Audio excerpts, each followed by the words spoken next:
tous, bienvenue pour cette nouvelle vidéo. Allez, aujourd'hui on va parler bande dessinée et je vais vous présenter et vous faire le résumé de cette BD que j'ai acheté récemment. Je l'ai lu, je l'ai dévoré rapidement, trop rapidement, et c'est le tome 4 du cycle nain des éditions Soleil et ça s'appelle Osram des Errants. Alors rapidement je vais vous faire un petit résumé ici et puis ensuite on découvrira quelques pages comme habituellement. Alors Osram, c'est un ancien guerrier de l'ordre du bouclier, un grand général d'une armée de l'ordre du bouclier, et suite à une trahison envers son roi, une sombre histoire d'or, il a été déchu de tous ses droits. Il a été banni de l'ordre du bouclier, il a été banni des terres de l'ordre du bouclier, interdit pour lui de faire du commerce avec de l'or, tous ses droits, tous ses ancêtres, tout son nom a été effacé des archives de l'ordre du bouclier, et par là même, et ben, du coup, il se retrouve un errant. Alors, en tant qu'errant, et ben, ce bon vieux Osram, il a fallu qu'il bâtisse une maison de ses propres mains.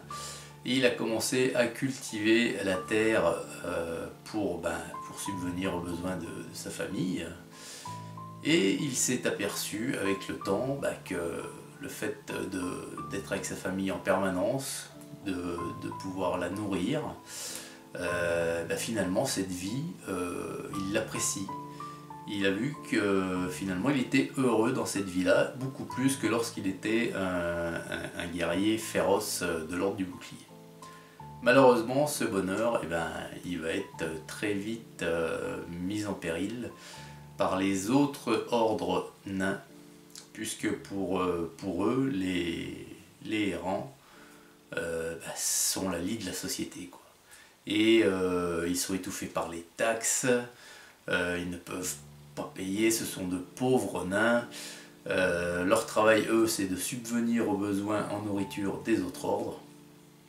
Mais bon, c'est pas ce qui fait le bonheur de ces nains-là. Et au bout d'un moment, Osram, il a dans sa tête, il a ce désir de se révolter un peu, mais il étouffe cette idée pour garantir la sécurité de sa famille. Mais il va être poussé par son futur gendre, qui va épouser donc sa plus vieille fille, Jacen, le pousse à reprendre les armes et bien à faire des errants un ordre à part entière, à se faire respecter des autres ordres. Grosso modo, l'histoire, c'est celle-ci. Je vous en dirai un peu plus quand on va découvrir les pages. Le voici donc cet album du cycle nain. Alors, le scénario est de Nicolas Jarry, les dessins sont de Jean-Paul Bordier. A noter qu'ici, c'est l'édition originale, puisqu'à ce jour, une réédition a vu le jour par rapport à l'original. Alors, on a toujours les terres d'Aran en première page. Voilà. Et on commence donc ici. Alors, je vais vous donner un avis tout à fait objectif, malgré que je sois fan. Dès les premières pages de dessin, les premières pages de la BD, j'ai trouvé que les dessins étaient un petit peu moins, on va dire, moins spectaculaires que pour les précédents tomes. Que les 3 premiers que j'ai regardés. Je vais pas dire que les dessins sont mal faits, loin de là, il y a quand même des super dessins, mais ça fait un peu plus bande dessinée à l'ancienne et moins, alors on va pas dire réaliste, mais moins, enfin c'est pas aussi fin, pas aussi rehaussé, pas aussi comment on va dire, comment je vais pouvoir vous dire ça, pas autant maîtrisé, voilà.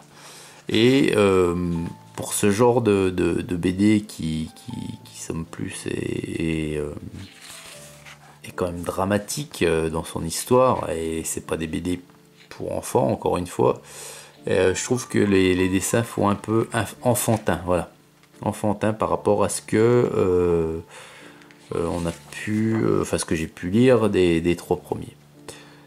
Il y a quand même des super plans, des très belles planches, mais j'étais pas déçu, mais plutôt surpris par rapport au premier tome de la série. Cependant, j'en fais un excellent album, tant le scénario, l'histoire est vraiment cool, quoi, est vraiment bien foutu. Et en lisant, je m'étais fait la réflexion que si un producteur digne de ce nom s'emparait de ce scénario, de cette histoire, il y aurait de quoi faire un excellent film. Et c'est vraiment une histoire et un scénario qui est super, quoi, qui est vraiment super. On voit grosso modo assez longtemps à l'avance vers où Nicolas Jarry veut nous emmener. Mais on est loin Enfin, pour ma part, moi j'étais loin d'imaginer ce dénouement. L'idée générale, on la voit venir, mais les tenants et aboutissants de tout ceci, non, c'est vraiment quelque chose qu'on découvre page après page. Et l'issue, la conclusion, eh ben, c'est vraiment, je ne vais pas vous dire à la dernière page, mais dans les toutes dernières pages de l'histoire qu'on découvre vraiment ce qui se passe, quoi. Voilà, c'est un bouquin donc que je vous conseille, hein, si vous êtes amateur du genre.